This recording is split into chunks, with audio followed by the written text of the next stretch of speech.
Everyone, मैं Sanchita Jain Magnet Brains Hindi medium channel पर आप सभी का स्वागत करती हूँ। मैग्नेट ब्रेन्स प्रोवाइड कराता है क्लास 7 से लेकर क्लास 12 तक के सारे कोर्सेज।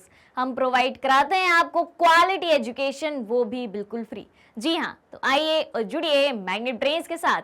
आज के इस सेशन में मैं लेके आई हूँ आप सभी के लिए क्लास 10 की एसएसटी में जियोग्राफी के एक चैप्टर का complete chapter revision. Chapter number 2 है और चैप्टर का नाम है वन एवं वन्य जीव संसाधन। आज ये चैप्टर हम पूरा पढ़ेंगे। बहुत ही कम समय में इसका एक आपको वन शॉट रिवीजन प्रोवाइड कराने वाली हूँ। कंप्लीट चैप्टर रिवीजन करवाऊंगी आज। और ये चैप्टर पहले 3-4 पार्ट में जो है बहुत अच्छे से पढ़ाया गया है। उसके बाद इसके NCERT solutions, multiple choice question, most important question सारा कुछ कराया गया है, जो कि डिस्क्रिप्शन में दी हुई लिंक में अवेलेबल है। तो वहां से जाके आप इस चैप्टर को पूरा और बहुत अच्छे से पढ़ सकते हैं। चलिए तो शुरू करते हैं आज का complete chapter revision class 10 geography chapter number 2 one एवं वन्य जीव संसाधन। तो सबसे पहले फटाफट से इस चैप्टर का हम क्या देख लेते हैं, एक परिचय देख लेते हैं, एक इंट्रोडक्शन देख लेते हैं। चलिए देखें, परिचय की सबसे पहले हम बात करें तो परिचय में सबसे पहले तो वन एवं वन्य जीव संसाधन क्या कहलाते हैं इस बारे में जानेंगे। उसके बाद देखेंगे भारत में वनस्पति जात और प्राणी जात, यानी कि भारत में कितने प्रकार की वनस्पतियों की जातियां या प्रजातियां पाई जाती हैं और कितनी प्राणियों की यानी कि वन्य जीवों की जो है प्रजातियां पाई जाती हैं इस बारे में जानेंगे। और ये प्रजातियां भारत में कहाँ कहाँ पाई जाती हैं ये भी जानेंगे। उसके बाद जातियों का वर्गीकरण किस आधार पर किया गया है। उसके बाद देखेंगे वनस्पति जात और प्राणी जात के रिक्तीकरण के कारण। जी हाँ, भारत में जो है वैसे तो बहुत सारी वनस्पतियों की प्रजातियां पाई जाती हैं, बहुत सारी वन्य प्राणियों की प्रजातियां पाई जाती हैं, लेकिन समय के हिसाब से, समय के बढ़ते हुए और विभिन्न अवांछित कारकों की वजह से जो है वनस्पतियों की विभिन्न प्रजातियां और कुछ प्राणियों की भी प्रजातियां यानी कि वन्य जीवों की प्रजातियां भी जो हैं विलुप्त होने की कगार पर हैं, यानी कि धीरे धीरे कुछ प्रजातियां खत्म होने को है। जैसे आपने डायनासोर के बारे में सुना होगा, तो डायनासोर आज की दुनिया में पूरे विश्व में भी नहीं पाए जाते हैं।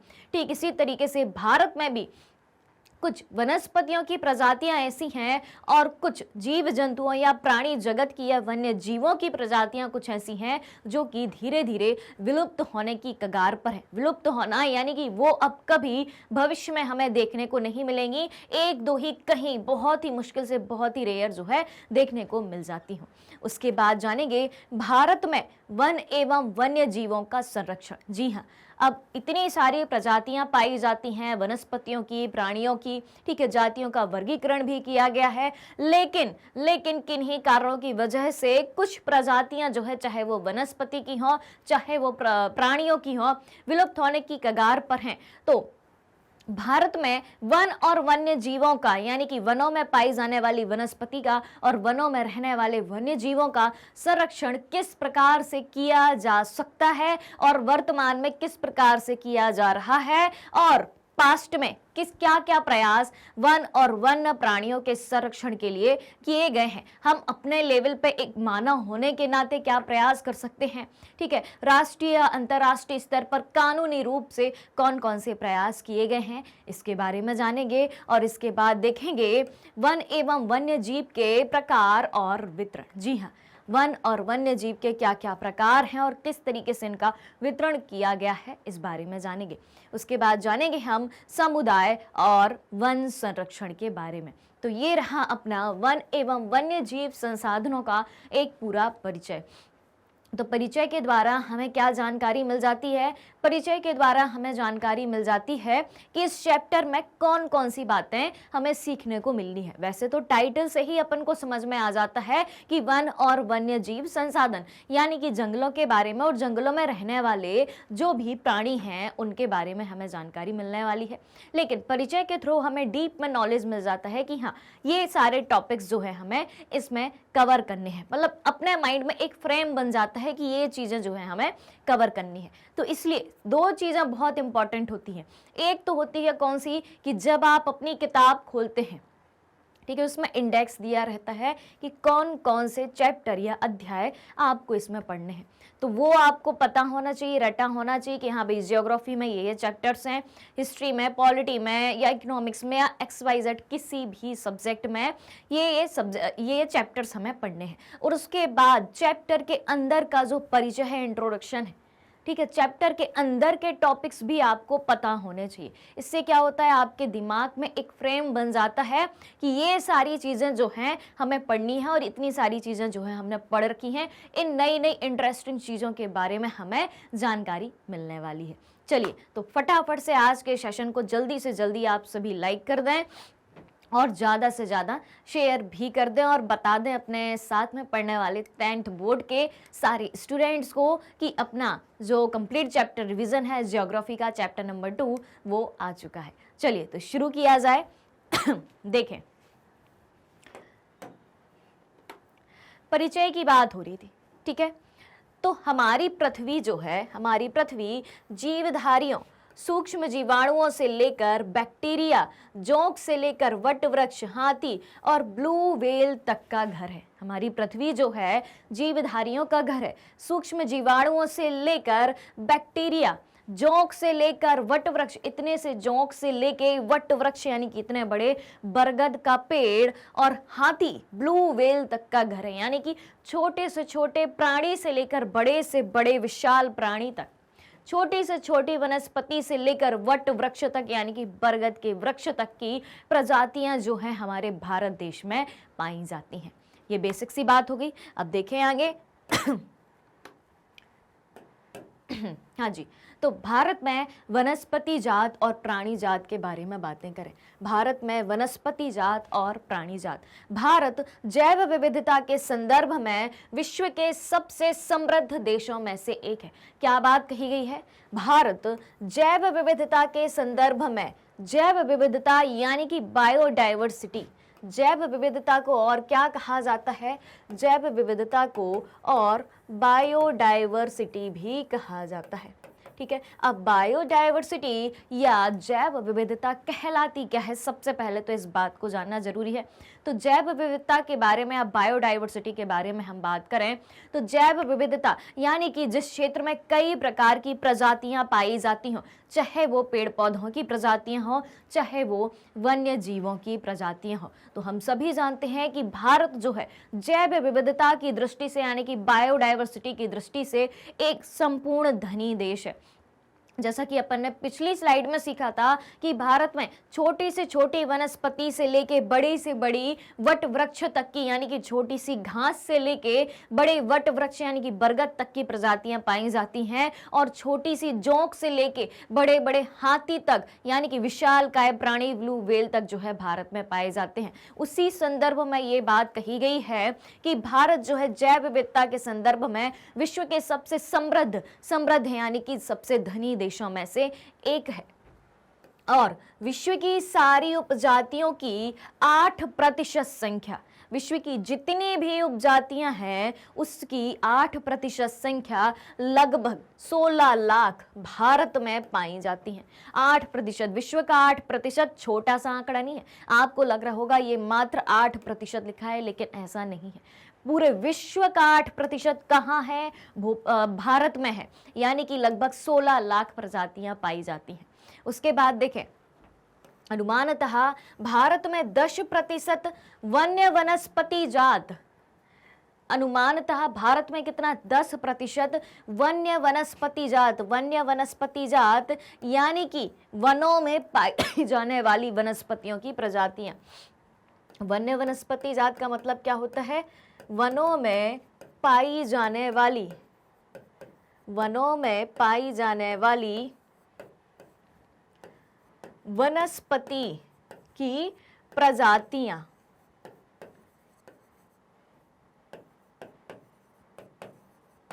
ठीक है। और उसके बाद देखें, और 20% स्तनधारियों के लुप्त होने का खतरा है। अपन ने क्या देखा था कि वन्य प्राणी और वन्य वनस्पति जो है उसके रिक्तीकरण के कारण क्या हो सकते हैं, यानी कि वो धीरे धीरे खत्म क्यों हो रही हैं। तो कितनी चीजें खत्म हो रही, कितनी जैव विविधता खत्म हो रही है? 10% वन्य वनस्पति जात, 10% यानी कि वनों में पाई जाने वाली वनस्पति की प्रजातियां और 20% स्तनधारियों के मैमल्स के लुप्त होने का खतरा बना हुआ है। अब आगे देखें इनमें से कई उपजातियां तो नाजुक अवस्था में है और लुप्त होने के कगार पर हैं। इनमें से कई उपजातियां ऐसी हैं जो कि नाजुक अवस्था में है और लुप्त होने के कगार पर हैं, यानी कि उनकी संख्या बहुत ही कम बची हुई है। उसके बाद देखें इनमें क्या क्या है, इनमें चीता है, गुलाबी सिर वाला बत्तख है। आपने सुना कभी, देखा कहीं कि गुलाबी सिर वाला बत्तख भी होता है? अपन ने क्या देखा है, सफेद बत्तख ही देखा है अभी तक, गुलाबी सिर वाला बत्तख भी होता है। आपको कहीं चीता देखने को मिले? नहीं दिखते हैं आजकल। तो इनमें कौन कौन से ऐसे प्राणी हैं जो कि लुप्त होने के कगार पर हैं? तो इनमें चीता, गुलाबी सिर वाला बत्तख और पहाड़ी कोयल, ये सब जो हैं इसमें शामिल हैं जो कि लुप्त होने की कगार पर हैं। ठीक है, इतनी सारी बातें जान ली। एक बार फिर से देख लें कि भारत जो है जैव विविधता के संदर्भ में विश्व के सबसे समृद्ध यानी कि विश्व के सबसे धनी देशों में से एक है और विश्व की सारी उपजातियों की 8% संख्या यानी कि लगभग 16 लाख जो है भारत में पाई जाती है। अनुमानतः ऐसा माना जाता है कि भारत में 10% वन्य वनस्पति जात और 20% स्तनधारियों के लुप्त होने का जो है खतरा बना हुआ है और इनमें से कई उपजातियां ऐसी हैं जो बहुत ही नाजुक अवस्था में है और लुप्त होने के कगार पर हैं, जिनमें से प्रमुख हैं चीता, पहाड़ी कोयल और गुलाबी सिर वाली बतख। चलिए अब चलते हैं अपन आगे। अब देखें जातियों का वर्गीकरण, जातियों का वर्गीकरण कैसे किया गया है इसको भी जान लेते हैं। तो अंतरराष्ट्रीय प्राकृतिक संरक्षण, क्या बात कही गई है, अंतरराष्ट्रीय प्राकृतिक संरक्षण और प्राकृतिक संसाधन संरक्षण संघ के अनुसार निम्नलिखित श्रेणियों में जातियों को बांटा गया है। किसके अनुसार? अंतरराष्ट्रीय प्राकृतिक संरक्षण और प्राकृतिक संसाधन संरक्षण संघ के अनुसार जातियों को निम्नलिखित श्रेणियों में बांटा गया है। जैसे कि पहली श्रेणी क्या है? पहली श्रेणी है सामान्य जातियां। पहली श्रेणी है सामान्य जातियां। सामान्य जातियां कौन कौन सी हो सकती हैं इसके बारे में जानते हैं। तो सामान्य जातियां जिनकी संख्या जीवित रहने के लिए सामान्य मानी जाती है। सामान्य जातियां किसे कहा गया है?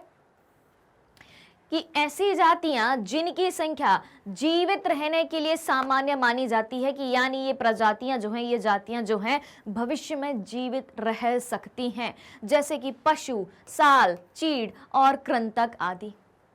ठीक है, पशु यानी कि जितने भी पशु हैं, उसके बाद साल वृक्ष का पेड़, चीड़ वृक्ष का पेड़, कृंतक, कृंतक में मतलब चूहे, चूहे की प्रजाति के जितने भी जीव आते हैं उनको कृंतक कहा जाता है। तो कृंतक। तो सामान्य जातियां किसे कहते हैं? ऐसी जातियां जिनकी संख्या जीवित रहने के लिए सामान्य मानी जाती है, यानी कि ऐसी जातियां जिनकी संख्या इतनी है कि वो निकट भविष्य में भी बनी रहेंगी, मतलब पर्याप्त संख्या में है, उनको कहा जाता है सामान्य जातियां। ये इतनी आसानी से विलुप्त नहीं होंगी, वो संख्या में अभी पर्याप्त हैं। कौन कौन सी बातें बताएंगी हैं? जैसे पशु, अपन दिन भर रोड पे घूमते हुए पशुओं को देखते रहते हैं, तो क्या लगता है कि ये विलुप्त हो पाएंगे? नहीं।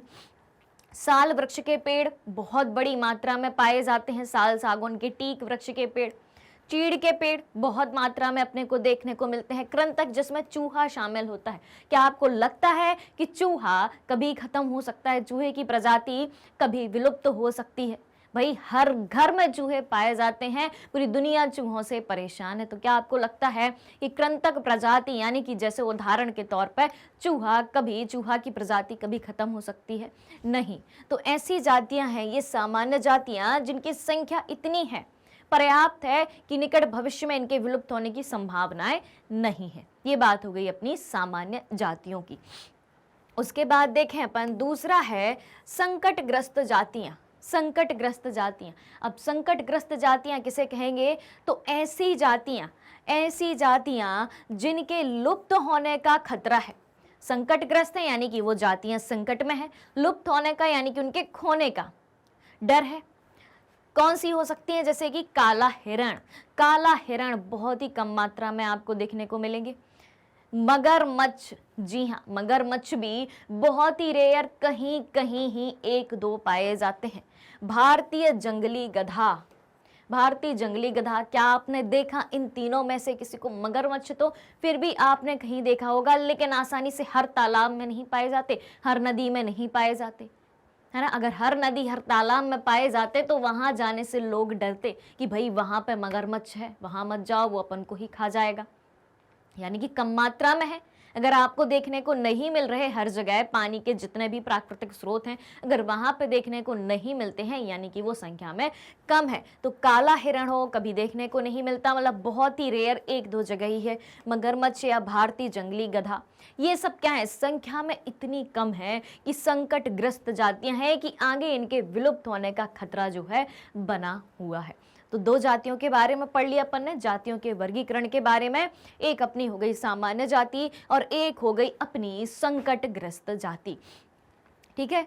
और जिनका निर्धारण किसने किया है, किसने विभाजित किया है इनको? अंतर्राष्ट्रीय प्राकृतिक संरक्षण ने, और दूसरा देखें तो प्राकृतिक संसाधन संरक्षण संघ ने इन्हें कुछ श्रेणियों में विभाजित किया है, जिनमें से सामान्य जातियां और संकटग्रस्त जातियों के बारे में अपन जान चुके। चलिए अब चलते हैं अपन आगे। अब देखें तीसरा वर्गीकरण क्या है, तीसरा प्रकार क्या है? सुभेद्य जातियां। सुभेद्य जातियां किसे कहते हैं, इसको भी जानते हैं। तो ये वे जातियां हैं जिनकी संख्या घट रही है। ध्यान से सुनना, ये वे जातियां हैं जिनकी संख्या जो है घट रही है, और यदि इनकी संख्या पर विपरीत प्रभाव डालने वाली परिस्थितियां नहीं बदली जाती हैं और इनकी संख्या घटती रहती है तो यह संकटग्रस्त जातियों की श्रेणी में शामिल हो जाएंगी। ध्यान से सुनना, फिर से सुनना। सुभेद्य जातियां कौन सी जातियां हैं? वे जातियां जिनकी संख्या लगातार घट रही है और इनकी संख्या पर विपरीत प्रभाव डालने वाली परिस्थितियां अगर नहीं बदली जाती हैं, मतलब इनकी संख्या क्यों कम हो रही है, किन परिस्थितियों के कारण सुभेद्य जातियों की, यानी कि इन जातियों की संख्या घट रही है, अगर वो परिस्थितियां नहीं बदली गई, उन परिस्थितियों को चेंज नहीं किया गया, जैसे कि मान लो आप बीमार पड़ते हैं, आपको बुखार चढ़ता है, आपको बुखार अपना दूर करना है भाई, जल्दी से जल्दी ठीक होना है। अगर आप दवाइयां नहीं खाएंगे, किन कारणों से आपको बुखार आ रहा है, मान लो ठंड के कारण आपको बुखार आ रहा है, आप ठंडी चीजें खाना बंद नहीं करेंगे, आप खट्टी मीठी चीजें खाना बंद नहीं करेंगे, तो क्या होगा भाई? क्या आपका बुखार दूर हो सकता है? नहीं हो सकता। ठीक इसी प्रकार से यहाँ पे बात कही गई है कि वे परिस्थितियां जो कि इनकी संख्या पर विपरीत प्रभाव डालती हैं, यानी कि ऐसी परिस्थितियां जो इन प्रजातियों की संख्या को कम करती हैं, अगर उन परिस्थितियों को नहीं बदला गया, उन कारणों को जान के भी उन कारणों को दूर नहीं किया गया, तो इनकी संख्या जो है घटती रहेगी और घट रही है। तो यह जो संकटग्रस्त, ये जो जातियां हैं सुभेद्य जातियां, वो संकटग्रस्त जातियों की श्रेणी में शामिल हो जाएंगी। जैसे कि कौन कौन सी आ सकती है इसमें? नीली भेड़, एशियाई हाथी, गंगा नदी की डॉल्फिन, गंगा डॉल्फिन, ये सब प्रजातियां किस प्रजातियों में आती हैं? सुभेद्य जातियों की प्रजाति में इनको गिना जाता है। तो 3 तरीके की प्रजातियों का वर्गीकरण अभी तक हमने सीख लिया। पहला अपन ने सीखा सामान्य जातियां, दूसरा अपन ने सीखा था सुभेद्य जातियां, इसमें सीखा, और तीसरा अपन ने पहले सीखा था यानी कि संकटग्रस्त जातियां। तो सुभेद्य जातियों की परिभाषा हमने क्या सीखी कि वे जातियां जिनकी संख्या घट रही है और इनकी संख्या पर विपरीत प्रभाव डालने वाली परिस्थितियों को अगर नहीं बदला जाता है तो इनकी संख्या और घटती रहेगी, और ये जातियां जो हैं, ये प्रजातियां जो हैं, इनमें जो भी जीव जंतु शामिल होते हैं वो संकटग्रस्त जातियों की श्रेणी में शामिल हो जाएंगे। क्लियर हो गई बात? अब चलते हैं अपन चौथे प्रकार पर, जातियों के वर्गीकरण में चौथे प्रकार पर दुर्लभ जातियां। दुर्लभ जातियां किसे कहा जाता है? इन जातियों की संख्या बहुत ही कम है, ऐसी जातियां जिनकी संख्या बहुत ही कम है। दुर्लभ अपन बोलते हैं ना कि वो चीज मिलना तो बहुत ही दुर्लभ है, बहुत ही मुश्किल है, कभी है कि कहीं देखने को एक आध दो मिल जाए। तो ये वही जातियां हैं कि जिनकी संख्या बहुत कम है और इनको प्रभावित करने वाली विषम परिस्थितियां परिवर्तित नहीं होती हैं, तो यह भी संकटग्रस्त जातियों की श्रेणी में आ सकती हैं। दुर्लभ प्रजातियां जिनकी संख्या ऑलरेडी बहुत कम है, पहले से ही बहुत कम है और इनको प्रभावित करने वाली जो विपरीत परिस्थितियां हैं, यानी कि वो कारण जिनके कारण इनकी संख्या लगातार धीरे धीरे कम हो रही है पृथ्वी पर। तो अगर उन परिस्थितियों को पहचान कर भी, उन कारणों को जानकर भी उन कारणों को दूर करने के प्रयास नहीं किए गए तो ये जो दुर्लभ प्रजातियां जिनकी संख्या बहुत कम है, ऑलरेडी कम है, ये भी संकटग्रस्त जातियों की श्रेणी में आ सकती हैं। तो इस तरीके से जो है हमने 4 प्रजातियों के बारे में जान लिया, सामान्य प्रजाति, संकटग्रस्त प्रजाति, सुभेद जाति और दुर्लभ जाति। ठीक है, 4 तरीके का वर्गीकरण अभी तक अपन सीख चुके हैं। अब देखें 5वां कौन सा है, स्थानिक जातियां। जातियों के वर्गीकरण में 5वां प्रकार है स्थानिक जातियां। तो इस प्रकार की जातियां प्राकृतिक या भौगोलिक सीमाओं से अलग विशेष क्षेत्रों में पाई जाती हैं। स्थानिक जातियां कहाँ पाई जाती हैं? प्राकृतिक या भौगोलिक सीमाओं से अलग विशेष क्षेत्रों में पाई जाती हैं। जैसे कि अब देखें अंडमानी टील, अंडमान में पाया जाने वाला टील, निकोबारी कबूतर, एक विशेष प्रकार का कबूतर जो सिर्फ और सिर्फ निकोबार में ही पाया जाता है। अंडमान निकोबार की लोकेशन तो सभी को पता है भाई, ये रहा अपना भारत का निचला भाग, प्रायद्वीपीय भारत। प्रायद्वीपीय भारत के इस तरफ बंगाल की खाड़ी है, ठीक है, इस तरफ क्या है, बंगाल की खाड़ी है, और इस तरफ क्या है, इस तरफ अरब सागर है, और नीचे का पूरा भाग जो है किससे घिरा है, नीचे का पूरा भाग किससे घिरा है, हिंद महासागर से। इधर आपका इस तरीके से ये श्रीलंका का टापू बन गया, ठीक है, और इधर क्या है आपका, इधर है आपका अंडमान निकोबार द्वीप समूह। इस तरीके से छोटे मोटे बड़े सब तरीके के कुछ द्वीप बने हुए हैं जिनको अंडमान निकोबार द्वीप समूह कहा जाता है, जो कि भारत का एक प्रमुख केंद्र शासित प्रदेश है। तो उत्तरी भाग को क्या कहा जाता है, उत्तरी भाग को कहा जाता है अंडमान, और दक्षिणी भाग को क्या कहा जाता है, दक्षिणी भाग को कहा जाता है निकोबार। ठीक है, लोकेशन याद हो गई आपको, लोकेशन पता चल गई। और भाई भारत के उत्तर में क्या है, हिमालय पर्वत है। तो प्रायद्वीपीय पठार की मैंने यहाँ पे आपसे चर्चा करी। तो प्रायद्वीप किसे कहते हैं, सबसे पहले तो ये बात जानना जरूरी है। तो प्रायद्वीप उस भाग को कहते हैं कि वो भाग जो एक तरफ स्थल से घिरा हो और तीनों तरफ समुद्र से घिरा हो। ये देखें जो अपना प्रायद्वीपीय भारत है, जो अपना प्रायद्वीपीय भारत है, इधर किससे घिरा है तीनों तरफ समुद्र से घिरा है, अरब सागर, बंगाल की खाड़ी, और नीचे अपना क्या आता है भाई, हिंद महासागर आता है। चारों तरफ से नीचे हिंद महासागर, तो तीनों तरफ से ये समुद्र से घिरा है। अब बाकी का भाग, इधर कौन सा भाग आता है, इधर पूरा स्थल भाग। अभी भारत खत्म तो हुआ नहीं है, और इसके ऊपर भी भाई भारत का स्थल भाग ही है, भारत भी इधर स्थल भाग से घिरा हुआ है। तो इधर पे क्या आएगा, अपना पूरा का पूरा स्थल भाग है। तो यहाँ से लेके यहाँ तक का जितना भी क्षेत्र है उसे प्रायद्वीपीय भारत के नाम से जाना जाता है। ऊपर फिर मध्य प्रदेश और मालवा का पठार, ये सब चीजें, विंध्य सतपुड़ा, ये सारी चीजें आ जाती हैं। ठीक है, क्लियर हो गई बात। तो स्थानिक जातियों की अपन चर्चा कर रहे थे।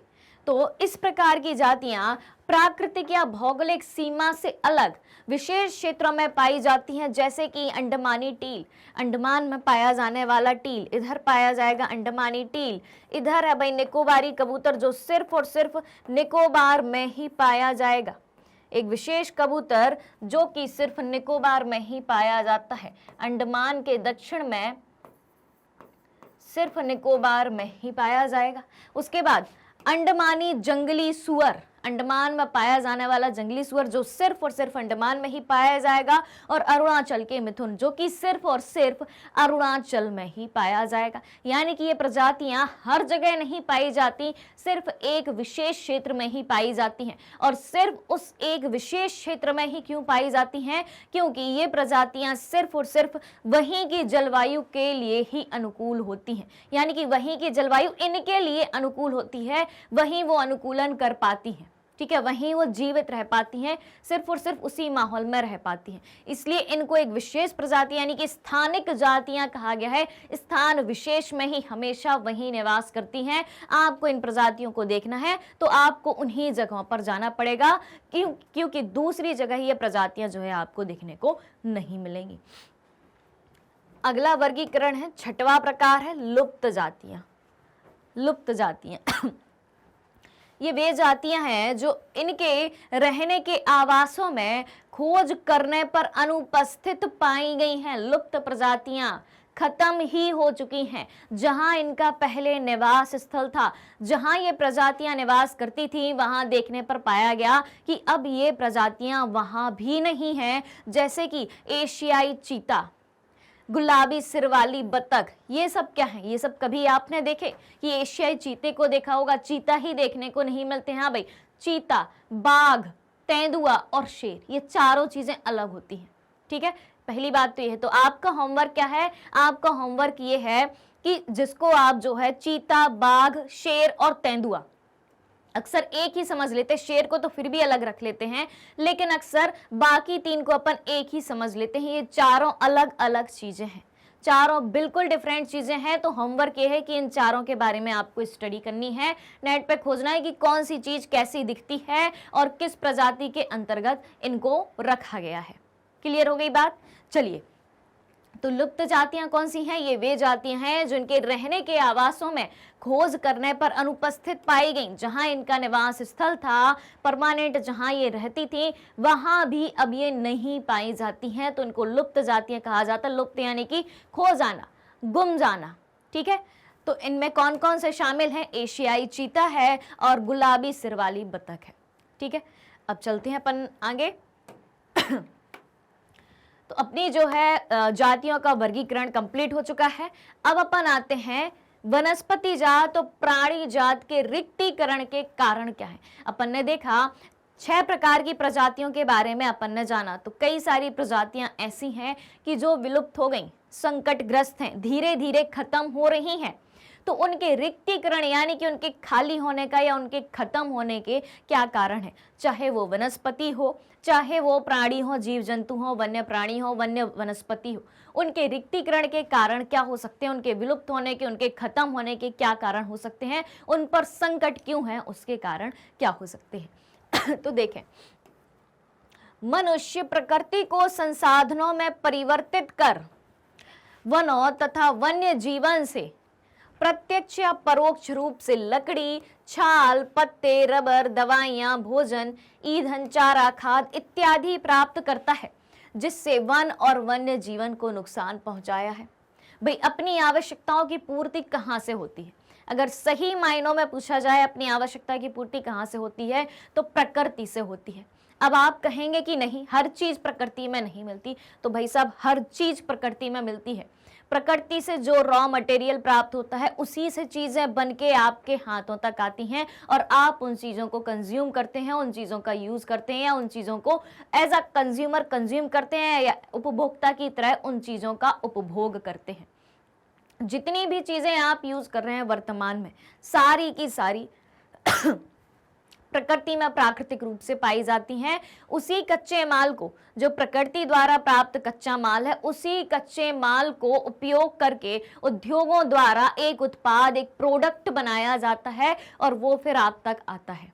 ठीक है, तो मनुष्यों ने क्या किया है? मनुष्य यानी कि हम सभी ने प्रकृति को संसाधनों में परिवर्तित कर दिया है। जैसे कि वनों में पाई जाने वाली लकड़ी से जो है बेड बना लिए, चेयर बना लिए, कुर्सी बना ली और बेहिसाब मात्रा में बना लिए। इस शब्द पे ध्यान देना कि बेहिसाब मात्रा में बना लिए, यानी कि जरूरत से ज्यादा बना लिए। तो क्या हो रहा है? संसाधनों का अति दोहन हो रहा है। इतनी बात समझ में आई? चलिए अब समझने की कोशिश करना।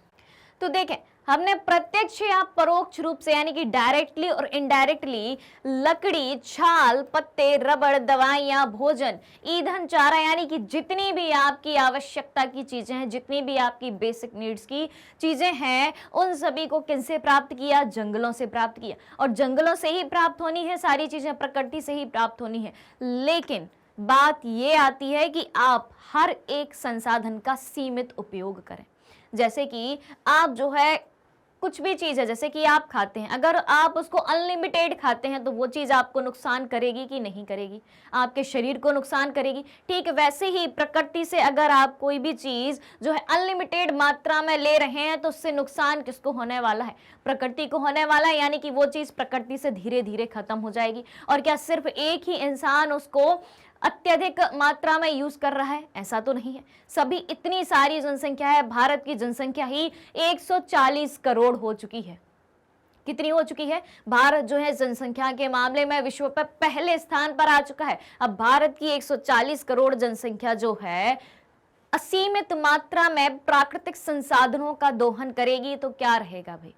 प्रकृति में चीजें ही नहीं बचेंगी, धीरे धीरे खत्म हो जाएंगी। यानी कि हम सतत विकास की अवधारणा को फॉलो नहीं कर रहे हैं। सतत विकास या टिकाऊ विकास या सतत पोषणीय विकास या धारणीय विकास क्या कहलाता है भाई, इसको भी समझ लेते हैं। साथ ही साथ तो सतत विकास की बात मैं कर रही थी, ठीक है। सतत विकास या इसको धारणीय विकास भी कहा जाता है, ठीक है, धारणीय विकास भी कहा जाता है। तो सतत विकास या धारणीय विकास क्या कहलाता है? सतत विकास या धारणीय विकास या सतत पोषणीय विकास उस चीज को कहते हैं, यानी कि जब हम प्रकृति में उपस्थित संसाधनों का उपयोग इस तरीके से करें, प्रकृति में उपस्थित संसाधनों का उपयोग इस तरीके से करें कि हम भी अच्छे से उनका उपयोग कर लें और आने वाली पीढ़ी जो है, भविष्य में जो आपकी नेक्स्ट जनरेशन आएगी उनके लिए भी संसाधन बचे रहें, और उस पीढ़ी को, नेक्स्ट जनरेशन को भी अपन ऐसी शिक्षा दें कि वो अपने आगे आने वाली पीढ़ी के लिए संसाधन बचा के रखे। ये क्या कहलाता है? सतत विकास। यानी कि विकास तो होगा, साथ ही साथ संसाधनों का अति दोहन नहीं होगा, संसाधन जो है बने रहेंगे, नेचुरल रिसोर्सेज जो हैं बने रहेंगे। तो वनस्पति जात और प्राणी जात के रिक्तीकरण के कारणों के बारे में अपन बात कर रहे थे कि संख्या में कम क्यों होते जा रहे हैं। तो सीधी बात है कि मनुष्य ने प्रकृति को नुकसान पहुंचाया है संसाधनों का अंधाधुंध उपयोग करके, ठीक है। फिर देखें, वनस्पति जात और प्राणी जात के रिक्तीकरण के निम्नलिखित कारण हैं। वनस्पति जात और प्राणी जात के रिक्तीकरण के कौन कौन से कारण हैं? पहला है बड़ी विकास परियोजनाएं, दूसरा है स्थानांतरी कृषि, तीसरा है खनन, चौथा है पशुचारण एवं ईंधन, और पांचवा है अत्यधिक जनसंख्या। अब इनको समझें अपन एक एक करके डिटेल में। बड़ी विकास परियोजनाएं, देश के विकास के लिए बड़ी बड़ी परियोजनाएं, बड़ी बड़ी योजनाएं बना ली जाती हैं। बड़ी योजनाएं बनाई जाएंगी, संसाधन ज्यादा यूज होंगे, भले वो योजना कारगर हो या ना हो, भले ही उतनी बड़ी योजना की आवश्यकता हो या ना हो। तो इन बड़ी विकास परियोजनाओं के कारण जो है संसाधनों का असीमित मात्रा में उपयोग होगा। जितना बड़ा काम उतने बड़े सामान, ठीक है। उसके बाद देखें स्थानांतरी कृषि। स्थानांतरी कृषि, ठीक है। अब भूमि का बंजर हो जाना क्यों होगा भाई? जब एक जगह को छोड़कर दूसरी जगह पर कृषि कार्य किया जाएगा, यानी कि कुछ समय एक जगह पर कृषि कार्य किया गया, उसके पश्चात दूसरे जगह पर कृषि कार्य किया गया, उस जगह को छोड़ दे। स्थानांतरी कृषि ज्यादातर पहाड़ी इलाकों में होती है, क्योंकि पहाड़ी इलाकों में कृषि के संसाधन उतने होते नहीं, पहाड़ों पर होती नहीं है। तो पहले क्या, एक जगह पर खेती करी, उस जगह से जो फसल उगी उसको ले आए और जो भी कचरा रहा वहीं जला के उस जगह को अपन ने छोड़ दिया, फिर दूसरी जगह कृषि कार्य किया। तो ऐसे क्या है कि भूमि का उपयोग, बहुत बड़ी भूमि का उपयोग हो रहा है, ठीक है। अगर सिर्फ एक ही जगह का उपयोग हो तो बाकी की भूमि अन्य कामों में लाई जा सके, ठीक है। एक ये बात हो गई। उसके बाद खनन, खनिज, खुदाई इतने मात्रा में होती है, इतनी ज्यादा मात्रा में खनिजों को जमीन से निकाला जाता है जितनी आवश्यकता नहीं है भाई, क्योंकि इतनी बड़ी बड़ी परियोजनाएं बना के रखी हैं, लोगों की आवश्यकताएं बढ़ती जा रही हैं। भले ही वो चीजें आपके घर में आके फिर एक कोने में पड़ी रहें, ठीक है, आवश्यकता उतनी नहीं है, लेकिन भाई सबको चाहिए, सबको खींच तान के सब कुछ चाहिए। तो बड़ी मात्रा में जब खनन किया जाएगा, खनिजों को निकाला जाएगा, तो एक तो खनिजों का अति दोहन हो रहा है, और दूसरी बात जब भूमि से खुदाई करी जाएगी तो जमीन क्या होगी भाई, भूस्खलन की समस्या उत्पन्न होगी, ठीक है। भूस्खलन की यानी जमीन, भूस्खलन किसे कहते हैं? जमीन का खिसकना, भूकंप आने की संभावनाएं भी बढ़ सकती हैं। ये सब क्या है? प्राकृतिक आपदाएं हैं। क्लियर हो रही है बात? फिर उसके बाद देखें पशुचारण एवं ईंधन, ईंधन के लिए जलाऊ लकड़ी का इस्तेमाल अत्यधिक मात्रा में करना, ठीक है। और पशुचारण, अत्यधिक पशुचारण होने से क्या होगा? जब चारागाह ज्यादा बढ़ जाएंगे तो क्या होगा भाई, वो भूमि जो है धीरे धीरे कृषि योग्य नहीं रह जाएगी, ठीक है। तो अत्यधिक पशुचारण के कारण भी भूमि के जो है खराब होने की संभावना बढ़ जाती है, यानी कि उपजाऊ होने की क्षमता जो है उसकी कम होती जाती है। उसके बाद अत्यधिक जनसंख्या, भैया सबसे बड़ा फैक्ट है, ये सबसे बड़ा फैक्ट है। अत्यधिक जनसंख्या, मैंने अभी बताया था आपको भारत की जनसंख्या कितनी पहुंच चुकी है, 140 करोड़ के भी पार पहुंच चुकी है। ठीक है, 2023 के ताजा आंकड़ों के अनुसार जो है 140 करोड़ के पार भी पहुंच चुकी है और भारत जनसंख्या में प्रथम स्थान पर आ गया है। अब जब इतनी बड़ी जनसंख्या होगी किसी देश की तो कितने संसाधनों की आवश्यकता होगी। हर व्यक्ति को हर चीज चाहिए, सीधी सी बात है, जितने व्यक्ति पैदा होंगे सबके लिए सब कुछ चाहिए, लेकिन प्राकृतिक संसाधन क्या उतनी मात्रा में बढ़ रहे हैं कि भाई 140 करोड़ जनसंख्या हो चुकी है तो 140 करोड़ जनसंख्या के बराबर भूमि भारत में उपलब्ध हो, उतने रिसोर्सेस उपलब्ध हो, उतने वृक्ष, पेड़ पौधे, जलाशय, पानी के संसाधन, हर चीज उपलब्ध हो सकती है, उतने खेत खलिहान नहीं। जबकि उतनी सारी जनसंख्या को रहने के लिए भूमि चाहिए तो खेतों की जगह क्या बनेंगे, घर बनेंगे। फिर खेती कहाँ होगी। क्या हो रहा है, ये प्राकृतिक संसाधनों का दोहन हो रहा है। जिन प्राकृतिक संसाधन पर, जिन जमीन पर, जिन खेतों में फसल उगनी थी, अब उन पेड़ों को काट दिया गया, फसल को काट दिया गया, खेत बर्बाद हो गए, बिल्डिंगें तन गई। बात आ रही है समझ में। रोजगार चाहिए उतने लोगों को, 140 करोड़ लोगों को रोजगार के साधन चाहिए। अब क्या 140 करोड़ लोगों के बराबर रोजगार के साधन उपलब्ध होंगे? बिल्कुल नहीं होंगे। ठीक है, तो विकास परियोजनाएं लाई जाएंगी, बड़ी विकास परियोजनाएं लाई जाएंगी उनके लिए कि किस किस तरीके से लोगों को हम रोजगार दें ताकि वो अपना जीवन यापन कर सकें। ये सब क्या है भाई, जितनी बड़ी जनसंख्या होगी उतनी मात्रा में खनन कार्य किया जाएगा आवश्यकताओं की पूर्ति के लिए। क्या है ये सब, क्या है ये सब? ये सब जनसंख्या, अत्यधिक जनसंख्या के ही परिणाम है। सबसे पहले यानी कि 100 समस्याओं की एक जड़ क्या है, जनसंख्या। यानी कि बाकी की 99 समस्याओं को हल करने से पहले मात्र एक समस्या को हल करना आवश्यक है कि जनसंख्या में जल्दी से जल्दी और तेजी से कमी लाई जाए। अगर जनसंख्या में कमी आ जाती है तो दुनिया की तमाम समस्याएं जितनी हैं, बाकी की 100 में से 99 समस्याएं जितनी हैं वो आसानी से सॉल्व हो सकती हैं। क्लियर हो गई यहां तक की बात। अब चलते हैं अपन आगे। अब देखें जैव विविधता को कम करने वाले कारक कौन कौन से हैं। वनस्पति जात और प्राणी जात के रिक्तीकरण के कारण में ही हम जानेंगे कि जैव विविधता को कम करने वाले कारक कौन कौन से हैं। जैव विविधता यानी कि बायोडाइवर्सिटी को कम करने वाले एलिमेंट्स कौन कौन से हैं। जैव विविधता किसे कहा जाता है या बायोडाइवर्सिटी किसे कहा जाता है, यानी कि विभिन्न प्राणियों की प्रजातियां और विभिन्न वनस्पतियों की प्रजातियों का किसी क्षेत्र विशेष में पाया जाना जैव विविधता या बायोडाइवर्सिटी कहलाता है। तो इसको कम होने के क्या कारण है। ठीक है, वन्य जीव के आवास का विनाश। अब वन्य जीव वनों में रहने वाले प्राणी जहां पे निवास करते हैं, ठीक है, उनके आवासों को ही मिटा दिया गया। उनके आवास को मिटा दिया जाएगा, वो कहाँ जाके रहेंगे, कहीं दूसरी जगह जाएंगे रहने के लिए। और दूसरी जगह जाएंगे रहने के लिए तो वो वहाँ पे अनुकूलन नहीं कर पाएंगे। वहाँ का रहन सहन, वहाँ की जलवायु उनके शरीर के हिसाब से जो है उचित नहीं बैठेगी। तो क्या होगा भाई, धीरे धीरे वो प्रजातियां खत्म होती जाएंगी।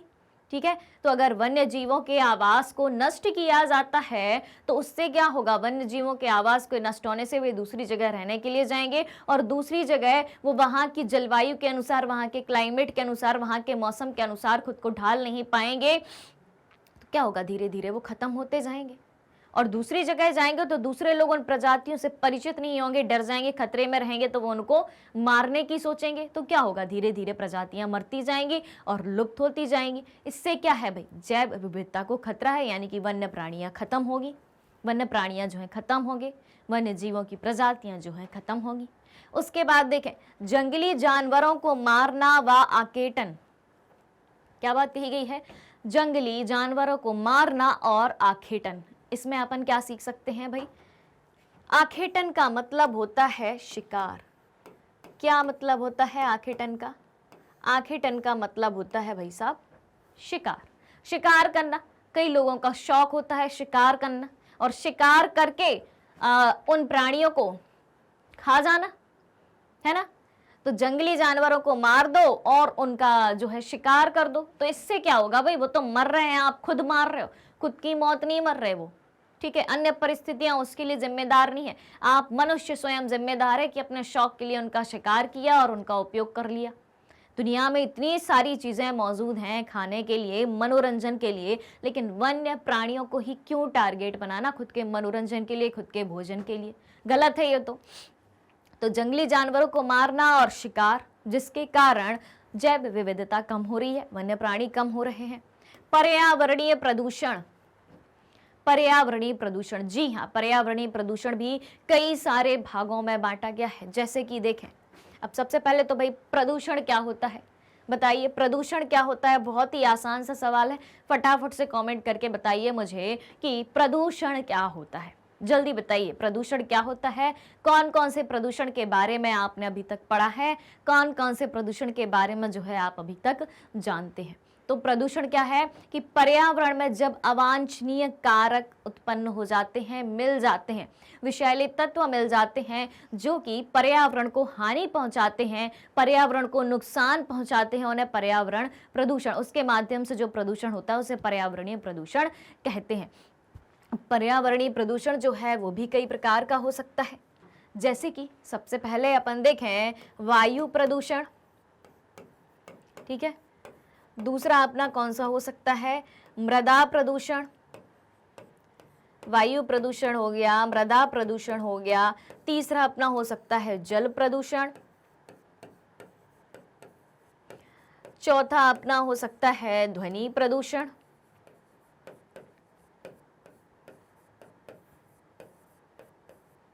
ठीक है, तो इस तरीके के कुछ प्रदूषण के प्रकार हैं। अब वायु प्रदूषण क्या है भाई? अगर वायुमंडल में कोई अवांछनीय कारक मिल जाते हैं, विषैली गैसें मिल जाती हैं, धूल, धुआं, राख, ये सब मिल जाते हैं तो वायु प्रदूषित होती है। सांस लेने में कठिनाई होती है, आपको कठिनाई होती है तो भाई वो भी प्राणी हैं, वन्य जीव हैं, वो भी जिंदा हैं, वो भी प्राणी हैं, उनके अंदर भी आत्मा बसती है, तो भाई उनको सांस लेने में दिक्कत होगी, उनके लिए भी प्रदूषण से हानि होगी। आप तो मास्क लगा के घूम सकते हैं, लेकिन वो कैसे, कहाँ से, कौन मास्क लगा के उनको घूमने देगा? कौन लगा के देगा भाई? जानवर है वो, ठीक है। तो वो आप तो बच सकते हो प्रदूषण से, लेकिन क्या वो बच सकते हैं? बिल्कुल नहीं बच सकते। तो भाई जितना खतरा आपको है प्रदूषण से, उतना खतरा उनको भी है। वायु प्रदूषण की बात हो गई। मृदा प्रदूषण की बात करें, मृदा प्रदूषण कैसे होता है? खेतों में फसल की उपज बढ़ाने के लिए वर्तमान समय में रासायनिक कीटनाशकों, रासायनिक उर्वरकों, फर्टिलाइजर्स का उपयोग किया जा रहा है, जो कि फसल की उपज को तो बढ़ा देते हैं, फसल तो खूब आती है, पर्याप्त तो मिल जाती है पूरी 140 करोड़ जनसंख्या के लिए, लेकिन वो जो रासायनिक कीटनाशक और रासायनिक उर्वरक जो आपने उपयोग करे हैं अपनी फसल की उपज को बढ़ाने के लिए, उनके द्वारा क्या हो रहा है? जो वहां की मृदा है, उस खेत की जो मिट्टी है, वो धीरे धीरे अनउर्वर होती जा रही है, यानी कि अनुपजाऊ होती जा रही है। उसकी उर्वरता क्षमता जो है, उर्वरक क्षमता जो है, खत्म होती जा रही है। तो ये क्या हो गया? मृदा प्रदूषण। और मृदा प्रदूषण से, उन रासायनिक कीटनाशकों से जो है जल प्रदूषण भी होता है। अब आप कहेंगे कि उनसे जल प्रदूषण कैसे होगा? उनको पानी में थोड़ी घोला जा रहा है भाई, भूमिगत जल को प्रदूषण पहुंच रहा है, क्योंकि मिट्टी में जब वो डाले गए रासायनिक कीटनाशक या रासायनिक उर्वरक, तो उनसे क्या होगा कि जमीन के अंदर तक वो रासायनिक कीटनाशक पहुंच जाते हैं और भूमिगत जल, जो भूमि के अंदर जल है, उसको प्रदूषित कर देते हैं। बात आ रही है समझ में? फिर देखें, तीसरा है भाई जल प्रदूषण। एक तो भूमिगत जल प्रदूषित हो रहा है, दूसरी ओर जल प्रदूषण कारखानों के माध्यम से, उद्योगों के माध्यम से, फैक्ट्रियों के माध्यम से जो गंदा जल निकलता है, उसको सीधा कहाँ बहा दिया जाता है? सीधा तालाब या नदियों में बहा दिया जाता है। जिससे क्या होता है? पानी तो प्रदूषित होता है, साथ ही साथ पानी में रहने वाले जो भी जीव जंतु हैं वो भी प्रदूषित होते हैं, और आसपास जो वनस्पति पाई जाती है वो भी प्रदूषित होती है। तो इस तरीके से जल प्रदूषण होता है। ध्वनि प्रदूषण की बात करें तो मशीनों का शोर, जनरेटर का शोर, वाहनों का शोर की कमी नहीं है दुनिया में। तो ये सब क्या है? ध्वनि प्रदूषण के कारक है। ध्वनि प्रदूषण से एक मनुष्य को दिक्कत होती है तो भाई पशु पक्षियों को भी दिक्कत होती है। जैसे कि उदाहरण के तौर पर आप समझे, जैसे पटाखे आप फोड़ते हैं दिवाली के समय में या किसी विशेष उत्सव में, आप अपनी खुशी जाहिर करने के लिए, खुशी मनाने के लिए पटाखे फोड़ते हैं, तो आपने देखा होगा आसपास जितने भी पक्षी हैं, पेड़ों पर बैठे हुए पक्षी होते हैं, वो सारे पक्षी एकदम उड़ जाते हैं घबरा के। जैसे कि जब शोर होता है पटाखों का, आप भी एकदम चौंक जाते हैं कि क्या हुआ। और साथ ही साथ उससे प्रदूषण भी हो रहा है, वायु प्रदूषण भी हो रहा है, कितनी गंदी स्मेल आती है रोगन से, ठीक है, बारूद ही तो भरा है उसमें, ठीक है। तो जब वो बारूद चिंगारी के साथ निकलता है, वो आग पकड़ लेता है, तो सोचो आप कि वो कितना खतरनाक होता होगा। केमिकल्स ही हैं उसमें, तो हमारे लिए तो खतरनाक है ही, साथ ही साथ वन्य प्राणियों के लिए, वन्य जीवों के लिए, पशु पक्षियों के लिए भी खतरनाक है। चारों बातें समझ में आ गई पर्यावरणीय प्रदूषण के बारे में, वायु प्रदूषण, मृदा प्रदूषण, जल प्रदूषण और ध्वनि प्रदूषण, ठीक है। उसके बाद देखें चौथा कारण, देखें एक देख लिया अपन ने, दो देख लिए, तीन देख लिए, अब देखें चौथा, विषाक्तीकरण क्या होता है। क्या होता है विषाक्तीकरण? यानी कि विषैले पदार्थों का भूमि में मिल जाना, पानी में मिल जाना, वातावरण में मिल जाना, विषाक्तीकरण कहलाता है। तो विषाक्तीकरण के कारण यानी कि एक तरीके से जहरी है चीजें, विषैला, विष यानी कि जहर। जब जहरीली चीजें आपके आसपास के वातावरण में चीजों में मौजूद होंगी, आपके लिए तो नुकसानदायक होंगी, साथ ही साथ पशु पक्षियों के लिए भी, जानवरों के लिए भी, वन्य प्राणियों के लिए भी नुकसानदायक होंगी। उसके बाद देखें दावानल। जी हाँ, क्या होती है दावानल? दावानल कहते हैं जंगलों में लगने वाली आग को। दावानल कहलाती है जंगलों में लगने वाली आग। जंगलों में लगने वाली आग, जंगलों में लगने वाली आग को क्या कहा जाता है? दावानल कहा जाता है। जब जंगलों में कभी कभी तो अचानक ही अपने आप ही आग लग जाती है, जिससे पूरा जंगल जल जाता है। कभी कभी कुछ मानवीय क्रियाओं के द्वारा भी, भाई मनुष्य कम है क्या, मानवीय क्रियाओं के द्वारा भी आग लग गई अगर थोड़ी सी जगह में ही, तो पूरा का पूरा जंगल जल जाता है। पूरा का पूरा जंगल जल गया तो सोचो कितनी वनस्पति नष्ट हो गई, कितने पेड़ पौधे, बड़े बड़े पेड़ पौधे जो सैकड़ों वर्षों से लगे थे वो नष्ट हो गए। साथ ही साथ वनों में रहने वाले प्राणी खत्म हो गए। तो क्या है भाई, दावानल के कारण, जंगलों में लगने वाली आग के कारण क्या हो रहा है? जैव विविधता को खतरा उत्पन्न हो रहा है, जैव विविधता खत्म हो रही है, प्राकृतिक संसाधन खत्म हो रहे हैं। ये सब बातें अपन ने देख ली कि जैव विविधता को कम करने वाले कारक कौन कौन से हो सकते हैं। तो अपन ने जान लिया कि वनस्पति जात और प्राणी जात के रिक्तीकरण के कारण क्या है और जैव विविधता को कम करने वाले कारक कौन कौन से हैं। चलिए अब देखें भारत में वन एवं वन्य जीवन का संरक्षण, इसकी बात करें। भारत में वन एवं वन्य जीवन का संरक्षण कैसे किया जा सकता है? अब धीरे धीरे जब वनस्पतियां, प्राणियां धीरे धीरे खत्म होते जा रहे हैं, तो उनका संरक्षण कैसे किया जा सकता है उस बारे में अब अपन जानते हैं। तो संरक्षण से पारिस्थितिकी विविधता बनी रहती है। संरक्षण से यानी कि अगर उनको प्रोटेक्ट किया जाए, उनको संरक्षण दिया जाए, तो अपनी जो पारिस्थितिकी विविधता है या जैव विविधता है वो हमेशा बनी रहती है। और तथा हमारे जीवन साध्य संसाधन, जो संसाधन हमारे जीवन को साधते हैं, जिनके सहारे हमारा जीवन टिका हुआ है, वो संसाधन जैसे कि जल, बिना पानी के जीवन संभव है भाई, बिना पानी के जीवन 1 मिनट संभव नहीं है। वायु, बिना ऑक्सीजन के आप जी सकते हैं? आप 20 सेकंड सांस रोक के देखो, आपको कैसा लगता है कि अब तो गए, है ना? तो जल, वायु, मृदा, सबसे ज्यादा जीवन साध्य संसाधन 3 चीजें हैं, जल, वायु और मृदा। अगर मिट्टी ना होती तो फसलें कैसे उगती हैं, आप क्या खाते, कैसे रहते आप, है कि नहीं? तो संरक्षण से क्या है कि पारिस्थितिकी विविधता बनी रहती है और हमारे जीवन साध्य संसाधन जैसे कि जल, वायु और मृदा जो है हमेशा बने रहते हैं।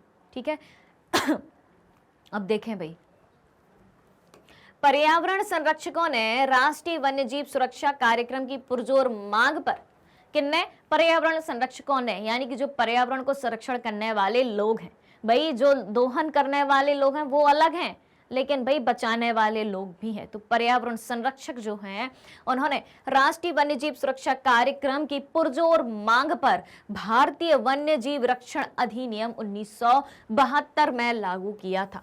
ये बात आपको बहुत अच्छे से याद रखनी है कि भारतीय वन्यजीव रक्षण अधिनियम कब लागू किया गया था?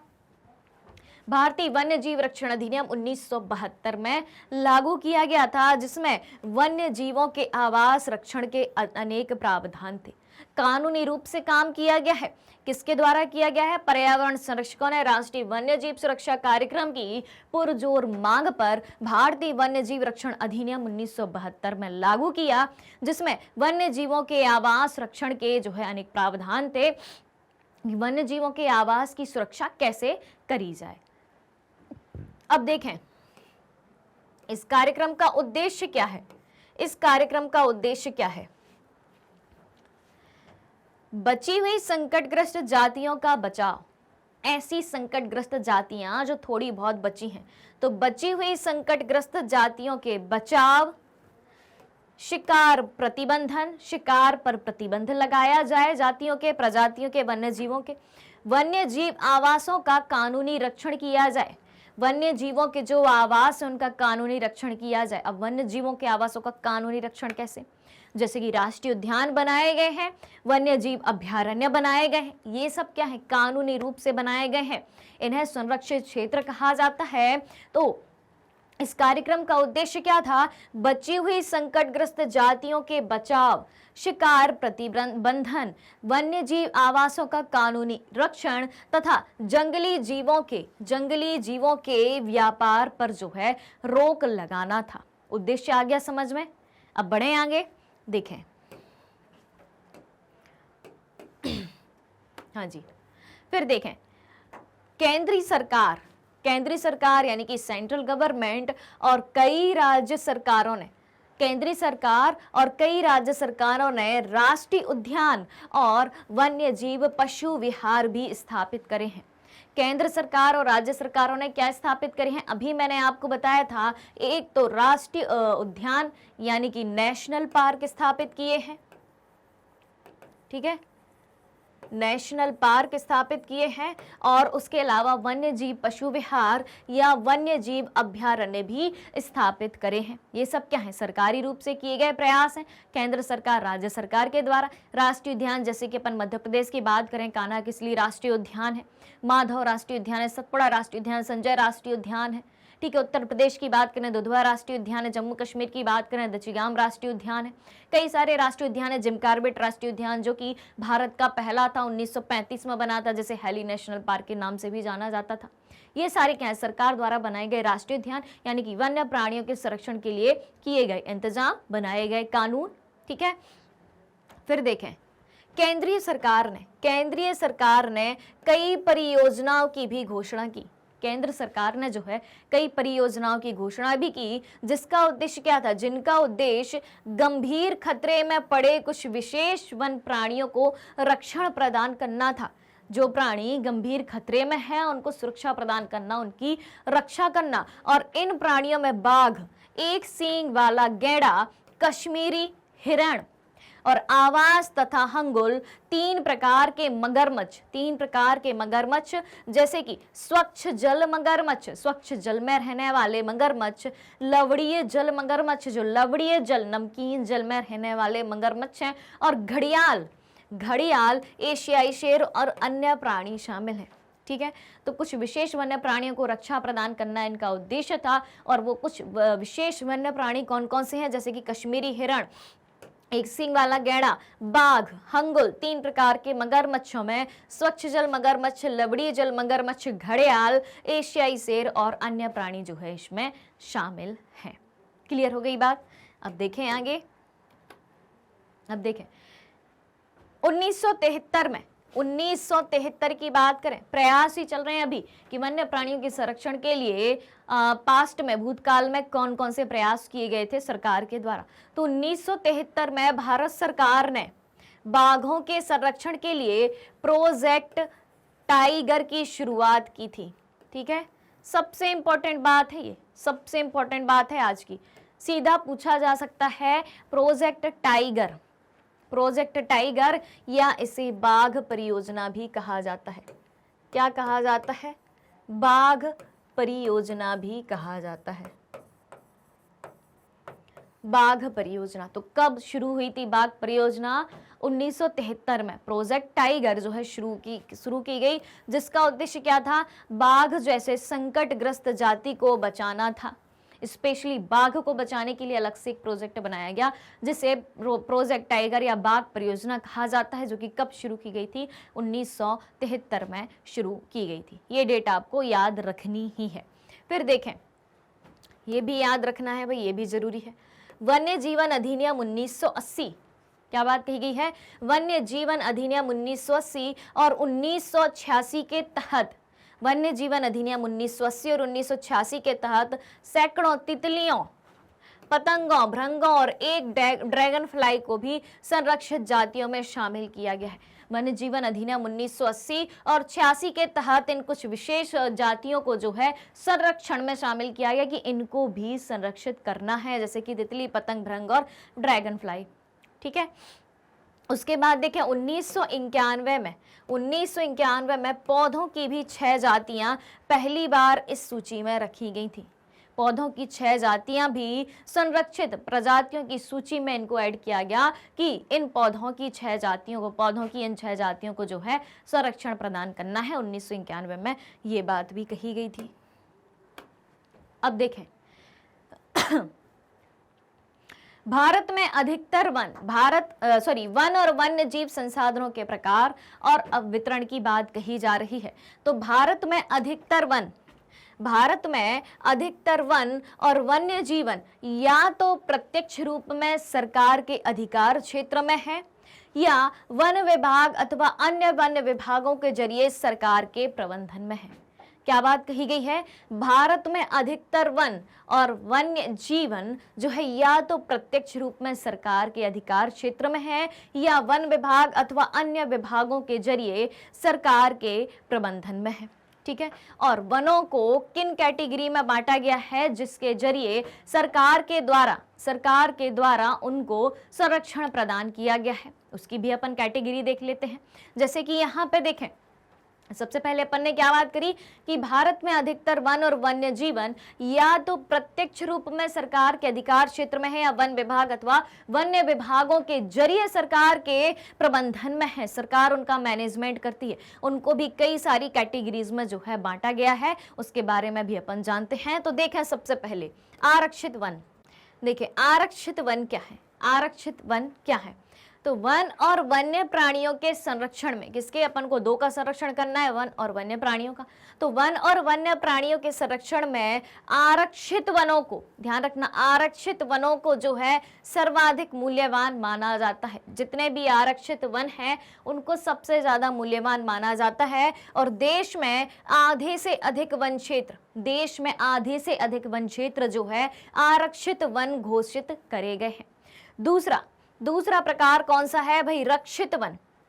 रक्षित वन क्या है? अब इन रक्षित वनों को और अधिक नष्ट होने से बचाने के लिए इनकी सुरक्षा की जाती है, यानी कि अब ये और ज्यादा नष्ट ना हो पाए और देश के कुल वन क्षेत्र का 1/3 हिस्सा, देश का जो कुल वन क्षेत्र है उसका 1/3 हिस्सा यानी कि 33.33% जो है किसका है? रक्षित वनों का है। तो आरक्षित वन के बारे में जान लिया, रक्षित वन के बारे में जान लिया। अब देखें तीसरे प्रकार का वर्गीकरण जो है वो है अवर्गीकृत वन। अवर्गीकृत वन, किसे अवर्गीकृत वन कहा जाता है? तो अन्य सभी प्रकार के वन और बंजर भूमि, जितने भी प्रकार के यानी कि आरक्षित और रक्षित को छोड़ के और बाकी के जितने भी प्रकार के वन और बंजर भूमि हैं जो सरकार, व्यक्तियों और समुदायों के स्वामित्व में होते हैं, अवर्गीकृत वन कहलाते हैं। वो रक्षित या आरक्षित श्रेणी में नहीं आते हैं। जितने भी वन बाकी के बसते हैं या बंजर भूमि बसती है जो कि सरकार, व्यक्तियों और समुदायों के स्वामित्व में आते हैं, उन्हें अवर्गीकृत वन जो है कहा जाता है। अब देखें समुदाय और संरक्षण की बात करें। ठीक है। तो वन हमारे देश में कुछ मानव प्रजातियों के आवास भी हैं। जंगलों में जो है मानव भी रहते हैं, आदिवासी लोग भी रहते हैं और पूरा का पूरा जीवन हर चीज पे वो किन पे डिपेंड करते हैं? वनों पे। वनों में रह रहे हैं यानी कि खाने पीने के लिए, आर्थिक रूप से, हर चीज के लिए, आवास के लिए किन पर निर्भर है? किन पर डिपेंड है? जंगलों पर डिपेंड है, वनों पर निर्भर है। तो भारत के कुछ क्षेत्रों में स्थानीय समुदाय दीर्घकाल में अपनी आवश्यकताओं की पूर्ति के लिए सरकारी अधिकारियों के साथ मिलकर अपने आवास स्थलों के संरक्षण में जुटे हैं, क्योंकि वन ही, जंगल ही उनका सब कुछ होता है। रहना, खाना, सोना, पीना, कमाना, आर्थिक विकास, जो भी है, जितनी भी गतिविधियां हैं उनकी किस पर निर्भर है, किन पर डिपेंड है? जंगलों पर, वनों पर। तो भारत के कुछ क्षेत्रों में स्थानीय समुदाय दीर्घ काल में, जो स्थानीय समुदाय यानी कि वनों में रहने वाले जो समुदाय हैं, जो कम्युनिटी है, दीर्घ काल में अपनी आवश्यकताओं की पूर्ति के लिए सरकारी अधिकारियों के साथ मिलकर अपने आवास स्थलों के संरक्षण में जुटे हैं। तो एक तरीके से, इस तरीके से भी वनों का संरक्षण किया जा रहा है। फिर देखें, सरिस्का बाघ रिजर्व में, ठीक है, सरिस्का बाघ रिजर्व में राजस्थान के गांवों के लोग, सरिस्का बाघ रिजर्व कहाँ है? राजस्थान में है। सरिस्का टाइगर रिजर्व कहाँ पे स्थित है? राजस्थान में है। तो सरिस्का बाघ रिजर्व में राजस्थान के गांवों के लोग जो हैं, वन्य जीव रक्षण अधिनियम के तहत वहां से खनन कार्य बंद करवाने के लिए संघर्षरत हैं। जो सरिस्का बाघ रिजर्व या सरिस्का टाइगर रिजर्व में, जो कि राजस्थान में स्थित है, जहां पर खनन कार्य तेजी से किया जा रहा है, तो वहां के राजस्थान के गांवों के लोग जो हैं वो वन्य जीव रक्षण अधिनियम के तहत जो है सरिस्का टाइगर रिजर्व से खनन कार्य बंद करवाने के लिए संघर्ष कर रहे हैं। उसके बाद देखें, हिमालय में प्रसिद्ध चिपको आंदोलन के बारे में भाई आप सभी ने सुना होगा। चिपको आंदोलन के बारे में सभी ने सुना है। तो हिमालय में प्रसिद्ध चिपको आंदोलन जो है कई क्षेत्रों में वन कटाई रोकने में जो है कामयाब रहा है। चिपको आंदोलन कब हुआ था? चिपको आंदोलन हुआ था 1973-74 में। कौन सा क्षेत्र कहा गया है? हिमालयी क्षेत्र की बात हुई है। हिमालयी क्षेत्र यानी कि ये हुआ था उत्तराखंड में। कहाँ हुआ था? उत्तराखंड में हुआ था, और उत्तराखंड के चमोली डिस्ट्रिक्ट में, उत्तराखंड के चमोली जिले में हुआ था। ये फैक्ट जो बता रही हूँ वो आपको याद रखने हैं, काम में आएंगे, ठीक है। तो कब हुआ था चिपको आंदोलन? 1973-74 के दौरान हुआ था, उत्तराखंड के चमोली जिले में हुआ था। क्या हुआ था उस दौरान? उस दौरान ये हुआ था कि वनों को काटने के लिए वहां पर दूसरे कार्य किए जाने थे। तो जब वहां के गांव के लोगों को पता चला कि सरकार जो है निजी क्षेत्र के साथ मिलकर वहां पर उद्योग स्थापित करना चाहती है, तो वहां के लोग, महिलाओं समेत पूरा गांव का गांव, पेड़ों से चिपक गए थे। इस कारण से उसे चिपको आंदोलन कहा जाता है। पेड़ों को बचाने के लिए, पेड़ों को काटने से बचाने के लिए पेड़ों से चिपक गए थे। जिसका नेतृत्व किसने किया था? कौन से नाम प्रमुख है चिपको आंदोलन से संबंधित? तो सुंदरलाल बहुगुणा, सुंदरलाल बहुगुणा और चंडी प्रसाद भट्ट, चंडी प्रसाद भट्ट। और एक और नाम आता है महिलाओं में, गौरा देवी। गौरा देवी जी का नाम जो है प्रसिद्ध है इस आंदोलन को लेकर। क्लियर हो गई बात? तो क्या बात सीखी अपन ने कि हिमालय में प्रसिद्ध चिपको आंदोलन कई क्षेत्रों में वन कटाई को रोकने में भी कामयाब रहा है। तो समुदाय और संरक्षण की बात करी अपन ने कि समुदायों के द्वारा किस तरीके से वन और वन्य प्राणियों का संरक्षण समय समय पर किया जाता रहा है और वर्तमान में किया भी जा रहा है। अब देखें, यह भी दिखाया गया कि स्थानीय पौधों की जातियों को प्रयोग करके सामुदायिक वनीकरण अभियान को सफल बनाया जा सकता है। स्थानीय पौधों की ही जातियों का प्रयोग किया जाए, भाई एक बार यूज कर लो चीज फिर से ओके आएगी। आपको आवश्यकता से अधिक सारी प्रजातियों का, सारी वनस्पति का यूज नहीं करना है। उसके बाद देखें, टिहरी में, उत्तराखंड में ही एक जगह है टिहरी। तो टिहरी में किसानों का बीज बचाओ आंदोलन, बीज बचाओ आंदोलन कहाँ हुआ था? उत्तराखंड के टिहरी में। और नवदानय ने दिखा दिया है कि रासायनिक उर्वरकों के प्रयोग के बिना भी, रासायनिक उर्वरकों के प्रयोग के बिना भी विविध फसल उत्पादन द्वारा आर्थिक रूप से व्यवहार्य कृषि उत्पादन संभव है। क्या बात कही गई है? टिहरी में किसानों ने क्या किया? बीज बचाओ आंदोलन। बीज कैसे बचाया जाए? परंपरागत बीजों का प्रयोग किया जाए, रासायनिक बीजों का प्रयोग ना किया जाए। या HYV सीड किसे कहते हैं? High yielding variety. HYV का फुल फॉर्म क्या होता है? हाई यील्डिंग वैरायटी के सीड्स, यानी कि उन्नत किस्म के बीज। उन्नत किस्म के बीज किसे कहा जाता है? वो बीज उनको जीव उपचार के द्वारा तैयार किया जाता है, रासायनिक रूप से तैयार किया जाता है। तो हमें बीजों को बचाना है। मकसद ये नहीं कि हमें ज़्यादा से ज़्यादा फसल का उत्पादन करना है। ज़्यादा से ज़्यादा फसल का उत्पादन आजकल रासायनिक उर्वरकों, कीटनाशकों के माध्यम से हो रहा है। तो इसीलिए बीज बचाओ आंदोलन चलाया टिहरी में किसानों ने, और नवदाना ने भी ये दिखा दिया कि रासायनिक उर्वरकों के प्रयोग के बिना भी, ठीक है, केमिकल फर्टिलाइजर्स के यूज के बिना भी विविध फसल उत्पादन द्वारा आर्थिक रूप से व्यवहारिक कृषि उत्पादन संभव है। जरूरी नहीं कि सिर्फ आधुनिक रसायन युक्त बीज उर्वरकों के माध्यम से ही, कीटनाशकों के माध्यम से ही कृषि की उपज को बढ़ाया जा सकता है। परंपरागत रूप से जो हमारी ऑर्गेनिक चीजें हैं उनका उपयोग करके भी विभिन्न प्रकार की फसलों को उगाया जा सकता है और काफी मात्रा में उगाकर आर्थिक लाभ भी प्राप्त किया जा सकता है। आगे देखें, भारत में संयुक्त वन प्रबंधन कार्यक्रम। भारत में संयुक्त वन प्रबंधन कार्यक्रम की शुरुआत कब हुई? 1988 में। आपसे सवाल पूछा जाए कि भारत में संयुक्त वन प्रबंधन कार्यक्रम की शुरुआत कब हुई, तो आपको बता देना है 1988 में हुई, जब उड़ीसा राज्य ने संयुक्त वन प्रबंधन का पहला प्रस्ताव पास किया था।